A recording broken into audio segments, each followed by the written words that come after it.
Hello everyone and welcome to Greyhammer. We're continuing in with some franchise improvements, and these are specifically for cats. A lot of these will apply for Sandbox as well, but kind of focused on franchise because, let's just face it, franchise needs the most work. Sandbox is pretty decent.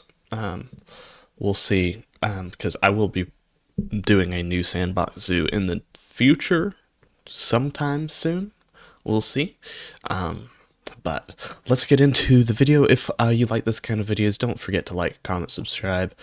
We are almost to 200 subscribers, which is my goal for the month. And if we reach that goal, I will be creating a mead brewing video. If you want to see that kind of video, go ahead and subscribe. We're only 6 away where we currently are, so go ahead and subscribe, and we'll get to that goal this month. Alright, so size requirements. So Planet Zoo has a rather large size requirement for most of its animals, especially if you compare it to AZA recommendations for species like this. For example, AZA recommendations for small cats, those are cats that are less than 10 kilograms, I believe it is actually only 4 square meters. Which means that they could actually go in exhibits. For larger cats like caracals and lynx, 16 square meters is required in AZA accreditations. So maybe even a larger exhibit size, like a 8 meter by 4 meter, would be appropriate. Could be an interesting way to keep them that makes it so that your habitats don't have to be as large. For small panthers, such as snow leopards, clouded leopards, leopards in general, jaguars, 125 square meters is recommended. And then for tigers, about 200 square meters. And then lions are actually larger than required in Planet Zoo with about 1,000 square meters. Now that is for 1 male and 2 females, which probably puts it about in line. So Planet Zoo got that bit right about lions, but the other species AZA recommendations are much, much smaller, which could make some really interesting exhibits. I always find it's more interesting to build really small enclosures than it is to build these massive enclosures, because you really get to do these great details into it. But without any ado, let's get on to our next point, which is enrichment. One of the highest things that I think would be really cool would be like a race course for cheetahs. They'll have like a track in like, usually with grass and dirt, where they will chase on a wire some cat toy, really. And they can actually clock their max speed of their cheetahs. So maybe you could do those kinds of enrichment options and would get like I don't know, maybe an educational boost or a conservation credits. And that's kind of going into our next things. Besides this one, more climbing frame options like rope nets that they could lounge in, with dynamic climbing to where the ropes would be able to like move based off of where the cat is. And it could even be preset animations. It wouldn't have to be kind of procedural animations, but just different kinds of climbing frames that the cats would be able to climb well and would match up a little bit better for them, which we'll get into a little bit later. But also something like a zookeeper training with cats, such as target training. This is where zookeepers will train the cats to put their nose or paw on a target, and it's useful for vets to be able to draw blood and things like that in the future, so it gets those cats used to that. So it could provide an educational show, providing there's a few things it could provide. It could provide an education bonus. It could do a temporary bonus to enrichment, or even just be a, like, if you have a show going, it solves 10% of the enrichment issue for the cats. I don't know, something like that. And then also it could be something like anytime the show goes, you get a short beat up on your research for that animal. Like your vet would be able to research them faster because they have like a blood sample or something like that.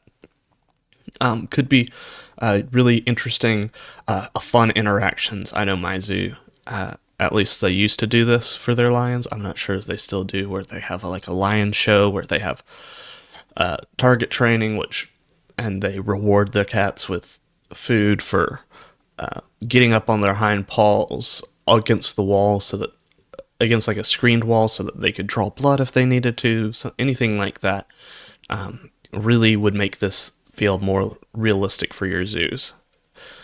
Similar to Zoo Tycoon had something like this, and you could even make it interactive, would be interesting.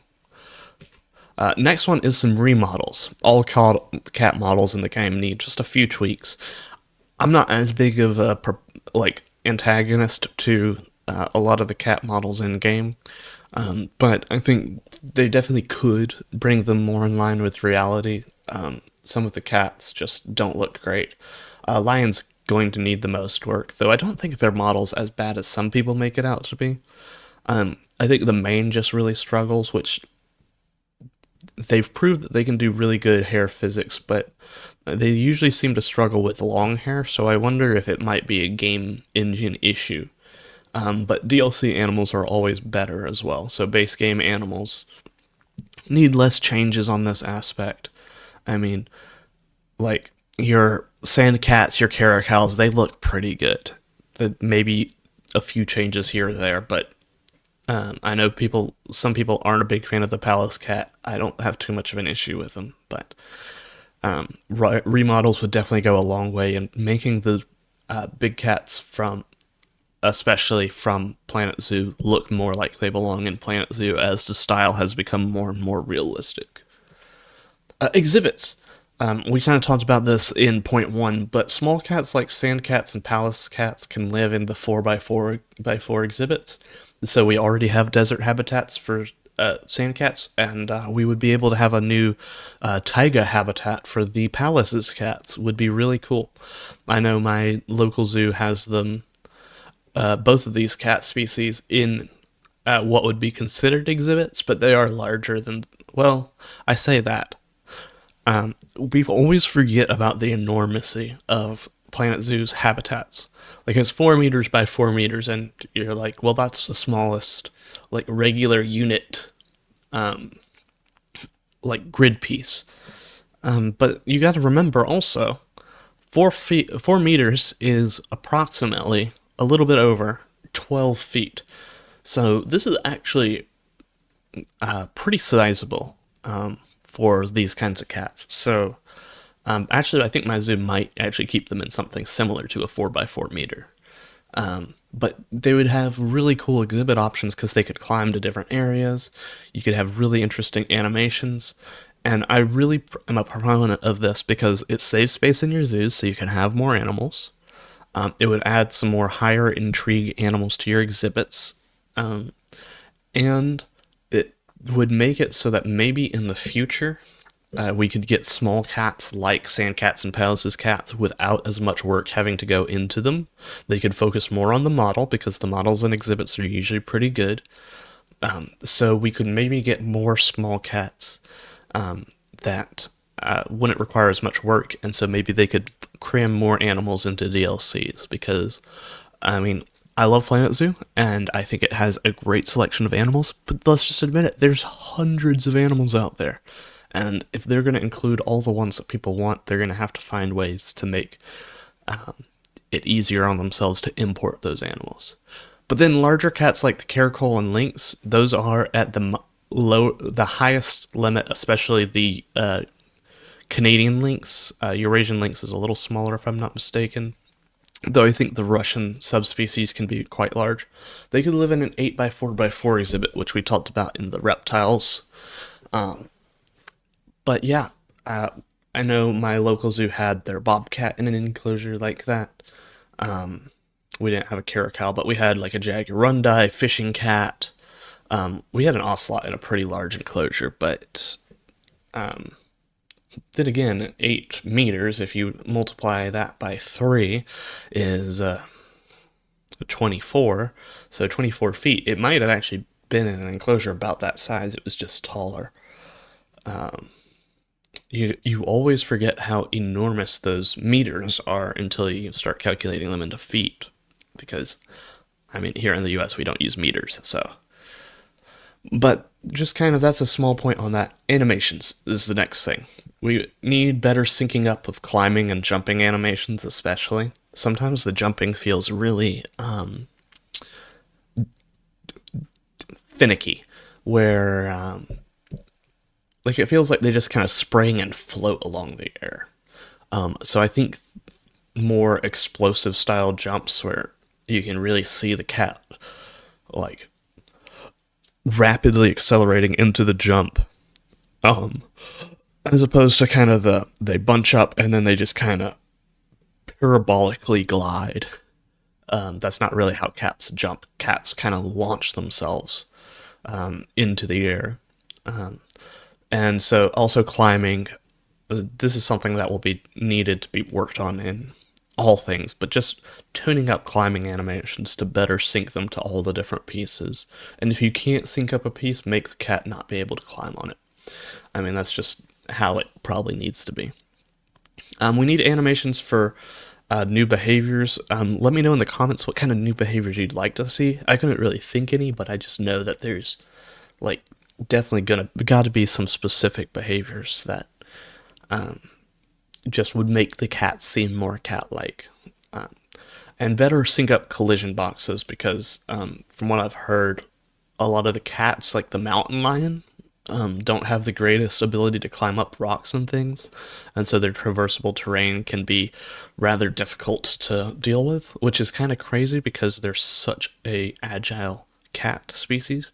So that definitely needs to be worked on, with just making them able to traverse wide area, like very differing terrain sections, especially with their jumping ability. But also, I just want to say, cats should be a pain to take care of in the game, at least big cats. You have to really work to make sure that their enclosures are completely safe, because they can jump massive heights. So I would love to see that Planet Zoo cats are actually pretty difficult to keep because you have to build very special enclosures for them. I think it would make it a little bit more interesting. But we've got one more point because we've got our bonus point, and that's just adding more cats. So for those cats that could fit in those small 4x4 enclosures, we've got, and this is by AZA recommendations, black-footed cats, jaguarundi, and European wildcats. There's others that could be included, but I just picked some of the ones that are probably more popular. And then for big cats, we've got the bobcat, the fishing cat, and the serval. Those could fit in that 8x4 enclosure. They could be in an outdoor enclosure. All the major big cats are accounted for. You could do different tiger subspecies, but I don't think it's necessary. I think the Bengal and the Siberian is a pretty good mix. Maybe a Sumatran tiger, because those are one of the more common ones kept in zoos, as opposed to the Bengal. Usually it's either a Siberian or a Sumatran, but you're just kind of nitpicking at that point, and I think that all these species listed here would be really good. The black-footed cat being one of the smallest cats in the world. My local zoo has some, and they are so cute, and they had kittens, and they were even cuter. European wildcat as a critically endangered, or a endangered species, critically endangered subspecies of like the Scottish wildcat.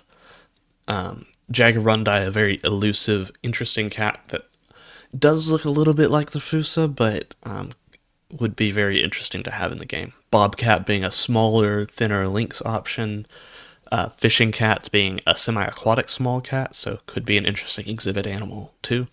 And then servals being just one of the most fascinating things. My local zoo had servals as an ambassador animal, but I think due to more recent regulations, they maybe weren't able to have it as the ambassador animal like they used to, because they had it too trained, and I think recent recommendations are not to show them being too well trained, because it encourages people to keep them as pets, which servals are not good pets. But that's going to be it for this episode. Please go ahead and like, comment, subscribe if you haven't already. Remember, we're trying to get to that 200 subscriber mark. And I'll see you in the next one. Thanks, guys, for listening. Bye now.